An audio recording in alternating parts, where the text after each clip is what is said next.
Hello student, today I am talking about titration. আগের ক্লাসে আমরা কি পড়েছিলাম? আগের ক্লাসে আমরা পড়েছিলাম অ্যামাইন অ্যাসিড সম্পর্কে, পিআই ভ্যালু সম্পর্কে, জুইটার আয়ন সম্পর্কে। আজকে আমরা কি পড়বো? টাইট্রেশন সম্পর্কে। তো অ্যামাইনো অ্যাসিড একটি কি আয়নাইজেবল কম্পাউন্ড। তো এখানে কি ছিল? অ্যামাইনো গ্রুপ ছিল এবং কার্বক্সিল গ্রুপ ছিল, রাইট? তো এখানে আমরা যে কি করব? টাইট্রেশন পড়বো। তো টাইট্রেশনের জন্য আমাদের কি দরকার? পিএইচ দরকার। আগের দিন আমরা পড়েছিলাম যে অ্যামাইনো অ্যাসিড কি পিএইচ এর উপর ডিপেন্ডেন্ট। তো পিএইচ মানে কি? দেখো, pH equal to minus log of H plus ion, right? এবার আমরা টাইট্রেশনকে কটা ভাগে ভাগ করতে পারি? On the basis of titration amino অ্যাসিডকে আমরা কটা ভাগে ভাগ করতে পারি? দুটো ভাগে। কি কি? Diprotic amino acid and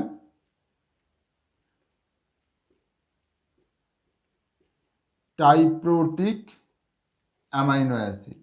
okay, দেখো, ডাইপ্রোটিক মানে কি? Di means two and protic means H plus ion. Okay, তো এখানে কি কি আমাদের কম্পোনেন্টস ছিল? দুটো ছিল। কি? COOH আর কি NH2, তাই তো? আর এবার ট্রাইপ্রোটিক মানে কি? দেখো, ট্রাইপ্রোটিকে কি হবে? তিনটে থাকবে এবং প্রোটিক কি মানে H প্লাস। এখানে কি ছিল? PK1, এটা কি ছিল? PK1, এটা কি ছিল?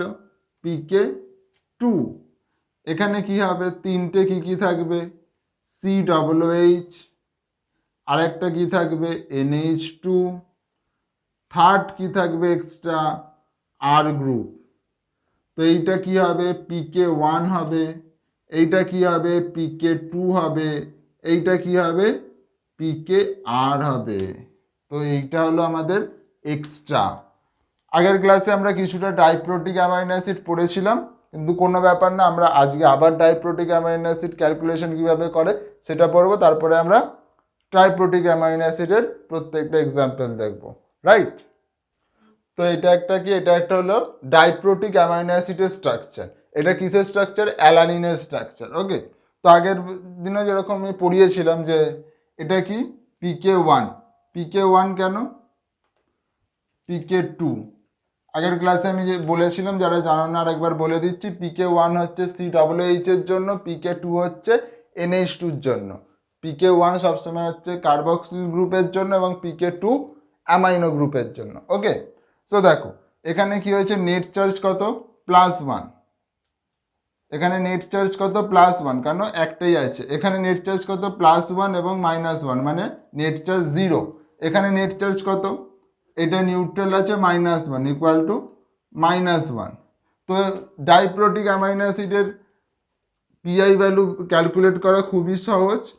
কি হবে? PK1 plus PK2 divided by 2।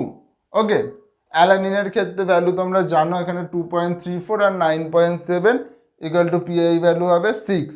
ওকে, তো এখানে অ্যালানিন ছাড়া আর কি কি আমাদের ডাইপ্রোটিক অ্যামাইনো অ্যাসিড আছে? ভ্যালিন আছে, প্রোলিন আছে, গ্লাইসিন আছে, আরও অনেক কিছু আছে। সেইগুলো আমাদের কি করতে হবে? এখানে সেমভাবে প্রোটিক হবে। কোশ্চেন কি আছে? কোশ্চেন আছে এইগুলো দিয়ে দিল, তার সাথে অপশানে আরেকটা দেয়। কি দেয়?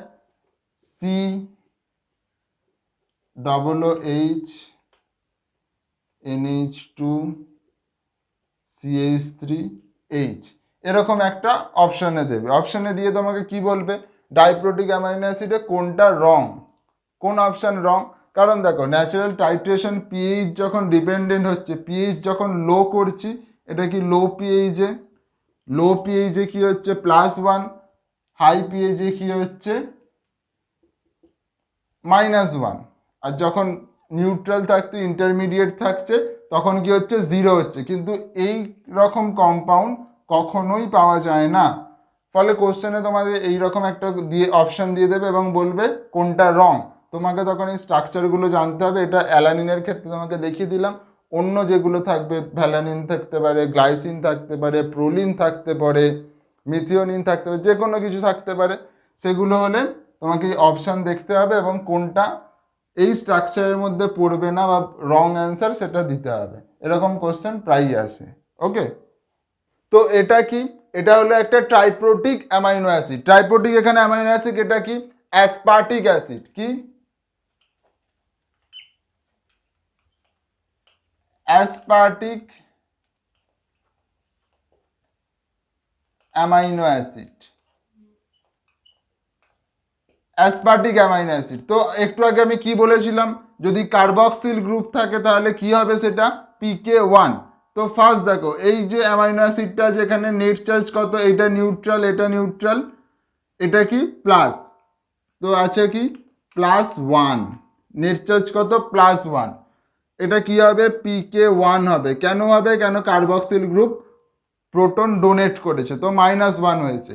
এখানে তাহলে নেট চার্জ কত হলো? -1 এবং +1, তাহলে নেট চার্জ কত? 0। তারপরে দেখো ডাইপ্রোটিকে কি হয়েছিল? ডাইপ্রোটিকে হয়েছিল NH3টা প্রোটন অ্যাকসেপ্ট করে নিচ্ছিল, কিন্তু এখানে তা হবে না। এখানে যখন আমরা, এইটা কি ছিল? লো পিএইচে ছিল, এটা আমরা একটু পিএইচ বাড়ালাম, আরও যখন আর একটু পিএইচ বাড়ালাম, তারপরেও কি হলো? তারপরেও এতটা অ্যাবেল হলো না যাতে NH3+ প্রোটন অ্যাকসেপ্ট করতে পারে। কি হলো তখন? COH যেটা এখানে গ্রুপ ছিল, সেখান থেকে আরও একটা H ডোনেট হয়ে গেল। তো এখানে এটা কি হলো? আর গ্রুপ। এটা কি? আর গ্রুপ। তো এখানে কি হবে? PKR, নতুন গ্রুপ কি হলো? PKR, right? তারপরে দেখো এখানে কি হলো? NH2 যেই গ্রুপটা ছিল, NH2, NH3+ থেকে NH2 হলো প্রোটন অ্যাকসেপ্ট করে। ওকে, সো এটা কি হবে? PK2। কেন? এটা অ্যামাইনো গ্রুপ। আগেও বলেছিলাম আমি, কার্বক্সিল গ্রুপের সাথে লিঙ্ক হলে PK1 এবং অ্যামাইনো গ্রুপের সাথে হলে PK2 এবং আর গ্রুপের সাথে হলে বা সাইড চেনের সাথে হলো কি হবে? PKR হবে। ঠিক আছে, এবার দেখো এটা হলো অ্যাসপার্টিক অ্যাসিড। অ্যাসপার্টিক অ্যাসিডের ভ্যালু কত? PK1 ভ্যালু কত? 1.85। ওকে, এবার হচ্ছে PK2। PK2 এর ভ্যালু কত? 9.60। আর PKR এর ভ্যালু কত? 3.65। ঠিক আছে, এবার দেখো, এবার আমাদের বের করতে হবে কি? PI value. এবার আমাকে বলো PI ভ্যালুতে কোনটা নেবে? PK1, PKR, PK2, কোনটা নেবে? দেখো এই সমস্ত ক্ষেত্রে যখন আর গ্রুপ থাকবে তখন কি ধরতে হবে? যেটা নিউট্রাল থাকবে, মানে 0 থাকবে, তার লেফট সাইড এবং রাইট সাইড, ফরওয়ার্ড এবং ব্যাকওয়ার্ড। ফরওয়ার্ডে কি আছে? PK1 আছে, তারপরে কি আছে?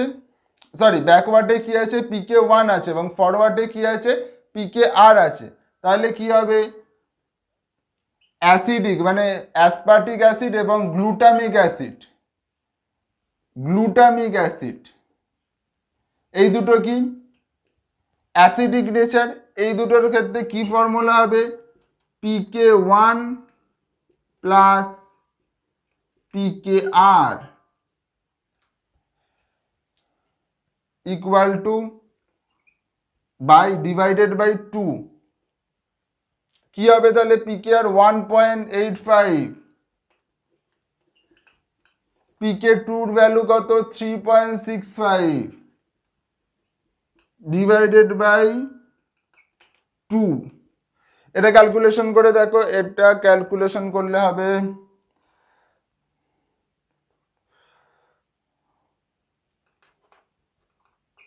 2.77, ওকে 2.77, রাইট?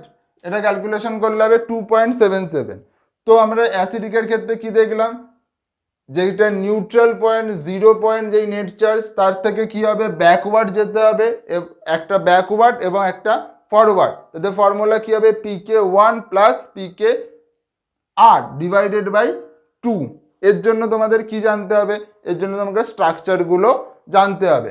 আর এই অ্যাসিডিকের ক্ষেত্রে সবসময় তোমাদের যেটা অ্যান্সার আসবে সেটা জানবে পিআই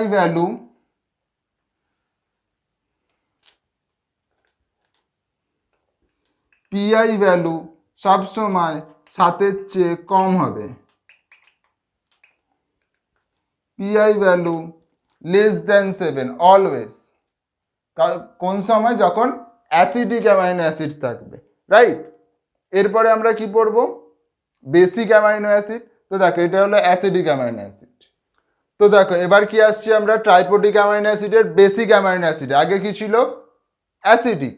এবার দেখো এটা কিসের, লাইসিনের স্ট্রাকচার। এছাড়া আমাদের কি কি আছে বেসিকের, আর্জিনিন আছে, হিস্টিডিন আছে। এটা কিসের স্ট্রাকচার, লাইসিনের স্ট্রাকচার। এবার দেখো এই অ্যামাইনো অ্যাসিডের ফার্স্ট স্ট্রাকচারের নেট চার্জ কত, এখানে একটা প্লাস, এখানে একটা প্লাস, এইটা নিউট্রাল, তাহলে কত হলো নেট চার্জ +2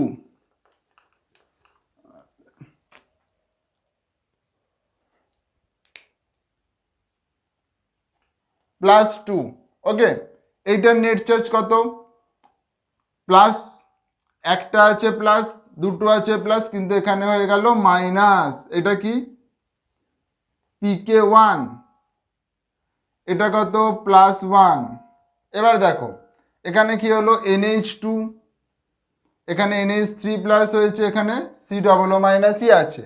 এবার দেখো এইটা কি হলো, এখানে NH3 হয়েছে কি, NH3 হয়নি, প্রোটন অ্যাকসেপ্ট করেনি, এখানে কোনটা হয়েছে আর গ্রুপটা হয়েছে, ফলে এটা কি হবে pKr। এই গ্রুপটা কি হলো pKr গ্রুপ হলো। এরপরে আবার চলে আসি, এখানে কি হলো, তারপরে একটা NH2 গ্রুপ প্রোটন অ্যাকসেপ্ট করলো এবং NH3 হলো, ঠিক আছে। তো এখানে তাহলে কি হলো, অ্যামাইনো গ্রুপ যখন হবে কি হবে pK2 হবে, রাইট। দেখো এবার এখানে নেট চার্জ কত, -1 +1, এটা 0, তাহলে এটার কত নেট চার্জ 0। এখানে নেট চার্জ কত -1, কেন -1, এখানে শুধু নেগেটিভ আছে, এগুলো নিউট্রাল আছে। তো এবার দেখো +2 +1 0 -1। তো এই ক্ষেত্রে কি হবে, দেখো বেসিকে কি হয়েছিল, ফরওয়ার্ড ব্যাকওয়ার্ড দুটো গেছিলাম আমরা, সেখানে কি ছিল PI = P1 প্লাস PKR। এখানে PI = কি হবে, কি বলেছিলাম, নিউট্রাল থেকে ব্যাকওয়ার্ড ফরওয়ার্ড। তাহলে কি হবে, নিউট্রাল থেকে ব্যাকওয়ার্ড গেলে PKR পাচ্ছি, ফরওয়ার্ড গেলে কি পাচ্ছি PK2 পাচ্ছি। তাহলে এক্ষেত্রে কি হবে PK2 plus PKR divided by 2 করলে আমরা কি পাবো, লাইসিনের বা যে কোনো বেসিক অ্যামাইনো অ্যাসিডের কি পাবো আমরা পিআই ভ্যালু বা আইসোইলেকট্রিক পয়েন্ট পাবো, তাই তো। এবার দেখো এর মানগুলো কি কি, 2.18, right. PKR is 10.53 and PK2 is 8.53, something 53 or I think 539, I think 8.9. Okay, so 8.9 plus 10.53 divided by 2 equal to 9.7. Okay, so the isoelectric point of lysine is 9.7. তো এবার দেখো এছাড়া আমাদের যেটা বললাম আইসোইলেকট্রিক পয়েন্ট, এটার আর কি আছে, এছাড়া আমাদের কি আছে সিস্টিডিন আছে, টাইরোসিন আছে। এগুলো কি, এগুলো এর মতোই রিয়াক্ট করে, এগুলো কি ট্রাইপোটিক অ্যামাইনো অ্যাসিড। ওকে, তো তোমরা আশা করি এবার বুঝতে পেরেছো যে ট্রাইপোটিক অ্যামাইনো অ্যাসিড কীভাবে ক্যালকুলেশন করবে পিআই। এই পিআই এর ক্যালকুলেশনের জন্য তোমাদের কি দরকার? স্ট্রাকচার মনে রাখতে হবে। স্ট্রাকচার না মনে রাখলে তুমি তো বুঝতেই পারবে না যে কোনটা কোন দিকে পিকে 1 হবে, কোন দিকে পিকে 2 হবে, কোন দিকে পিকে আর হবে। আর এইখানে আগের বারে কি বলেছিলাম, অ্যাসিডের জন্য কি হচ্ছিল, সবসময় পিআই 7-এর চেয়ে কম হবে। আর বেসিকের জন্য কি হবে, সবসময় পিআই গ্রেটার দেন 7 হবে অলওয়েজ। ওকে, এছাড়া সিস্টিরিয়া টাইরোসিন সেম প্রসেসে হবে। আর কি, এই ভ্যালুগুলো মনে রাখা। তোমাকে এই ভ্যালুগুলো নাও দিতে পারে বা দিতেও পারে, কিন্তু এই ভ্যালুগুলো তোমার মনে রাখা উচিত। তো তোমরা যদি আমার এই ভিডিওটায় 1000 লাইক দিয়ে দাও, তাহলে এইটা কিভাবে মনে রাখবে, এই স্ট্রাকচারগুলো কিভাবে মনে রাখবে, তার শর্ট ট্রিক আমি বলে দেবো। ওকে, তো তোমাদের সাথে নেক্সট ক্লাসে দেখা হচ্ছে। নেক্সট ক্লাসে আমরা কি পড়াবো? নেক্সট ক্লাসে আমরা দেখব স্ট্রাকচার ছাড়াও ক্যালকুলেশন করা যায়। স্ট্রাকচার ছাড়া কিভাবে আমরা টাইট্রেশনের পিকে ভ্যালু দিয়ে ক্যালকুলেশন করব, পিআই ভ্যালু বের করব, সেটা আমরা শিখব।